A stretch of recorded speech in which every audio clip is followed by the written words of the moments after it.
Parang meron kang hinihintay or it makes me feel like 'no, meron ditong bagay na parang feeling mo nagiging mabagal, para sa'yo.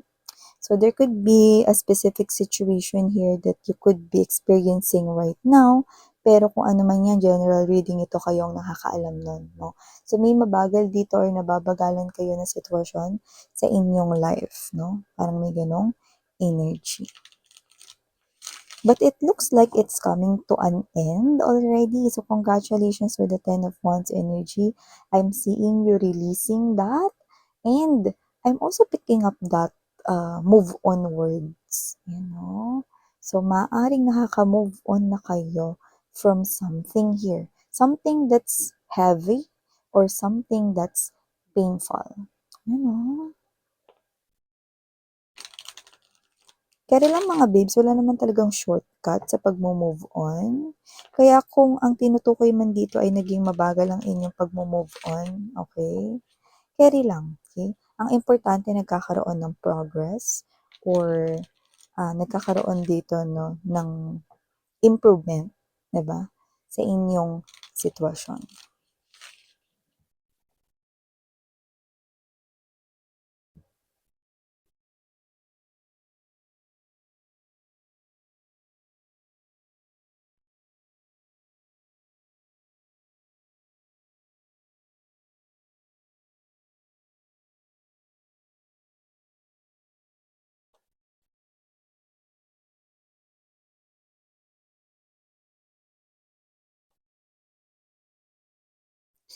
Kung sino man yung mga nahagip natin ng mga energies ngayon, lumalabas kayo mga babes na hopeless romantic. Yan, no? Mamaya explain ko sa inyo further, no, kung bakit hopeless romantic yung mga energies na mostly nahagip natin dito. So, yeah, look at that, see? The Lover's card energy right beside the Knight of Swords and the Lovers, no, is nasa center ng inyong reading. Yeah, we have here the moon, but it's in reverse right next to the Lover's card energy. You've called a lot of major arcana. So it looks like you are listening to the divine unseen forces. You are listening, yeah, with the Eight of Cups energy. You are listening to your mga anghel, no, and mga guides dito, no. So you are listening, no, specifically kay universe. Bottom of the deck, we have here Ace of Cups, Four card energy, and wow, the Ten of Coins energy. Hi and hello there, collective. My name is Yan. Welcome here, new viewers. At sa mga returning tambayers, maraming salamat sa inyong walang sawang pag-support and love for me. And yun nga mga babes, no, wala tayong gender dito sa babae, lalaki, LGBT. Lahat welcome. Pwede rin iswitch yung mga roles dahil isa itong general reading. And at the end of the day, everybody may free will kayo na free nyo pong gamitin anytime, anywhere. And yun nga, timeless din po ito. So pwedeng ito ay nangyari na sa iba sa inyo, nangyayari na ngayon sa iba sa inyo. Sa iba naman ay mangyayari pa lamang or isang prediction sa inyong future. But here, evidently, yung mga nahagip natin dito is mga hopeless romantic. Meaning to say, this is you even though nakaranas na kayo ng mga mapapait, no? Nakaranasan, no, sa sitwasyon or sa inyong love life area, no? Noon, this is you, naniniwala pa rin kayo rito, no, na meron pa rin kayong makikilala na right person or Mr. Right or Miss Right for you. Yan o, ganun yung mga hopeless romantic mga babes nyo. Kahit na nasaktan na sila at nabigo sa pag-ibig, no? Like nadapa, no? At talaga naman na parang nagkaroon ng scars ang kanila ritong heart, no? Patuloy pa rin at naniniwala pa rin sa pag-ibig mo. Gusto pa rin magmahal in short. So with the Seven of Wands energy right here, no? And there's the Seven of Coins. I do see that this is you, you know. Parang kayo ito na willing na magmahal ulit, naniniwala sa love ulit, pero ayoko na kay ex-miss yan. Gusto ko na ng new love for me. Yun yung nakikita ko dito for you guys, no? With the Ace of Swords energy, Seven of Pentacles, and the Six of Coins, no? Gusto ko yung pag-ibig na walang lokohan, gusto ko yung pag-ibig na walang himan with the moon card in reverse energy. Open lang kami sa isa't isa. Gusto ko yung pag-ibig na full of honesty, nagpapakatotoo sa feelings and damdamin for isa't isa, no?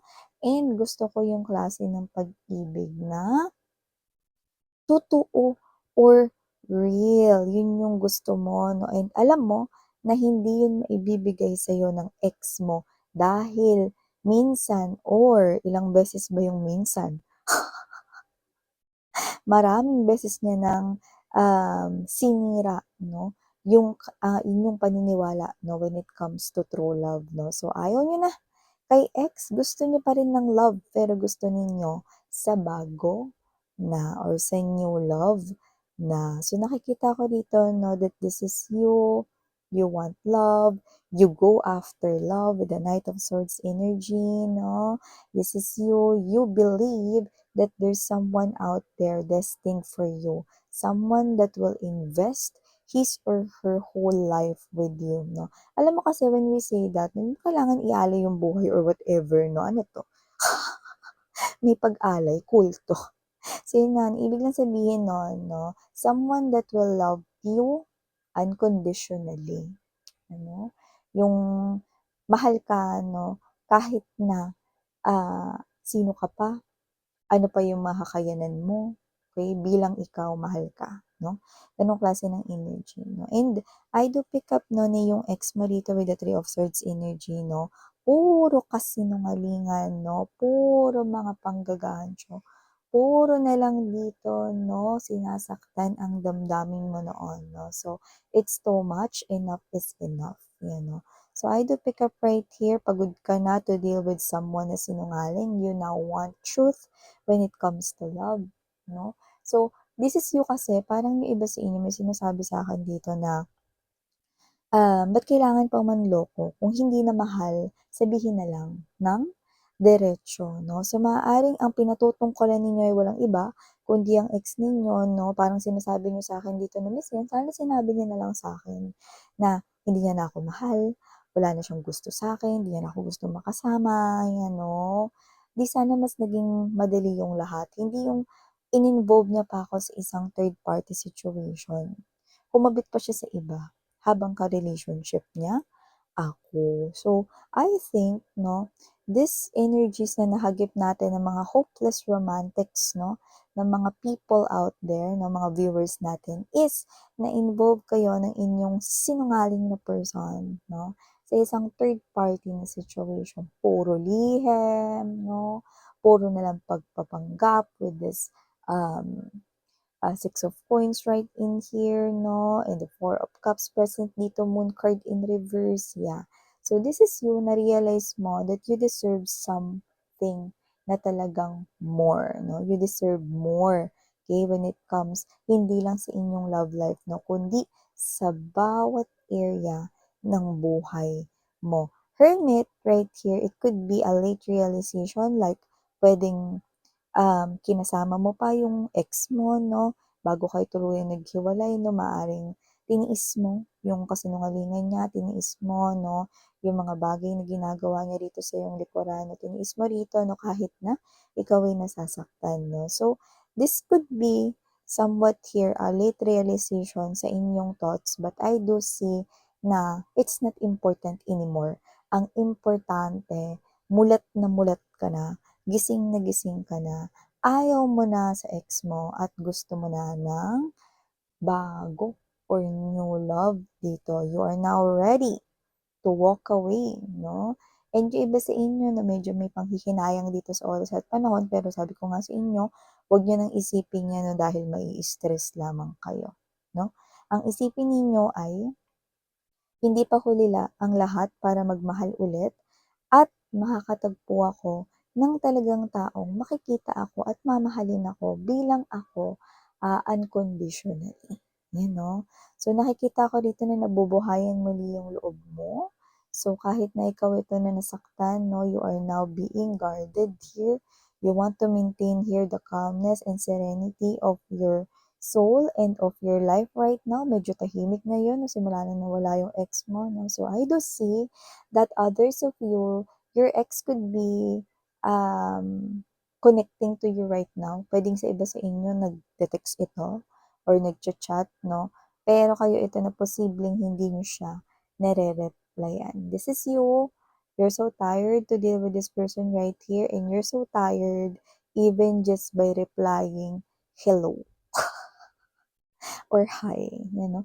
Nakakapagod parang gano'n 'no, wag na sayangan, dalawang letrang ipipindot ko dito sa cellphone ko, ano. So, kahit hi ayaw niyong mag-reply sa kanya.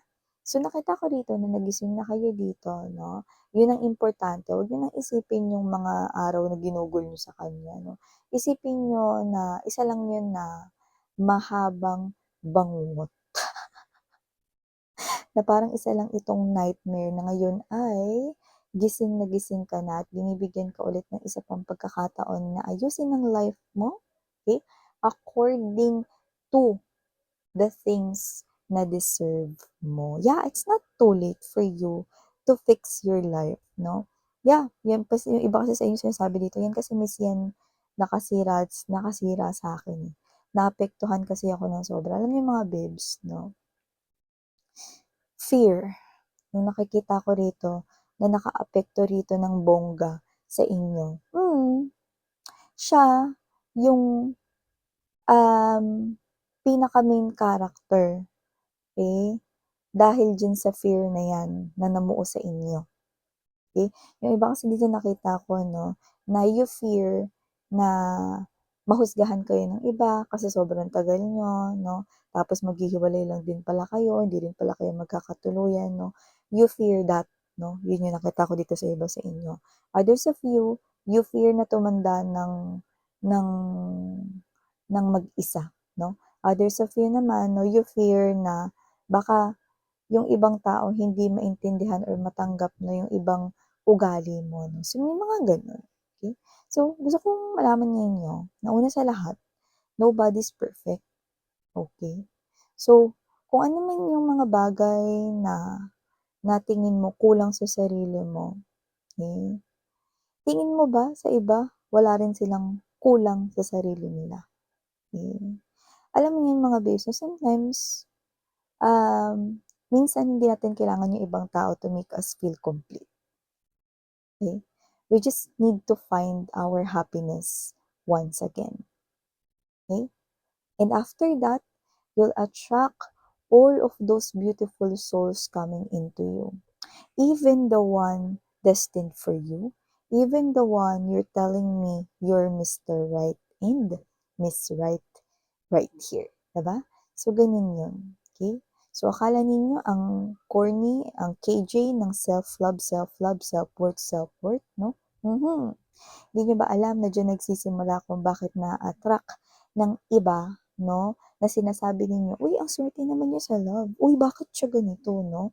It is because that person, okay, found his or her happiness within himself or herself once again. Once you become happy and contented with yourself, with your life, like all by yourself, you will become a big magnet, no? Attractor, a big attractor of opportunities. And now, because you're going after love with this Knight of Swords energy and the Lover's card, then you will attract options pa nga when it comes to love. And one of them could be your Mr. Right or Miss Right.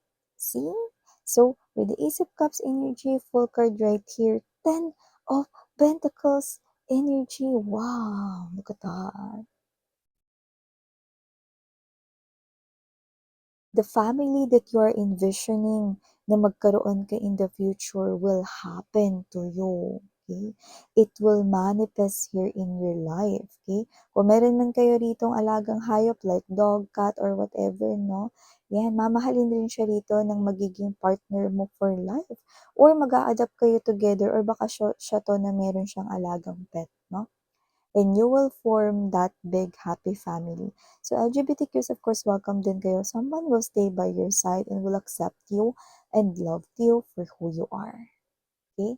Someone that will be your future partner for life. So, okay, doesn't have to be na may alagang pet. Pwede rin naman na animal lover siya, no? Or ikaw din. Yan, no? See, ganun talaga mga babes, no? When we, uh, when we love ourselves, no? Yung, yung sarili natin, pag na-try na nating mahalin. Kasi minsan hindi alam ng ibang tao na hindi nila mahal yung sarili nila. Paano ba malalaman yun, Miss Yan? Kapag naghahabol ka sa mga bagay na walang kwenta, ibig sabihin, mas binibigyan mo ng importansya yung walang kwentang bagay na yun to the point na handa kang ibaba yung sarili mo at ang paghahabol ay isang negatibong enerhiya.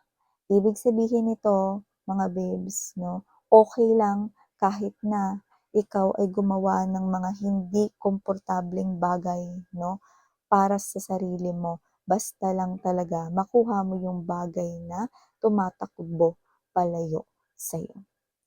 So, do not run after nonsense things. Because kaya nga yun nonsense eh. Because hindi yun hinahayaan ni universe magstay sa life mo. That's why they're removing it. Tao man yan, sitwasyon man yan, bagay man yan. Okay? So, you need to love yourself more for you to be able to attract and be a big magnet of opportunities, not just in love, but in your life. So yeah, these are all the messages we've got right here for you, sweethearts. Thank you once again, and sarang hiya, love in light. And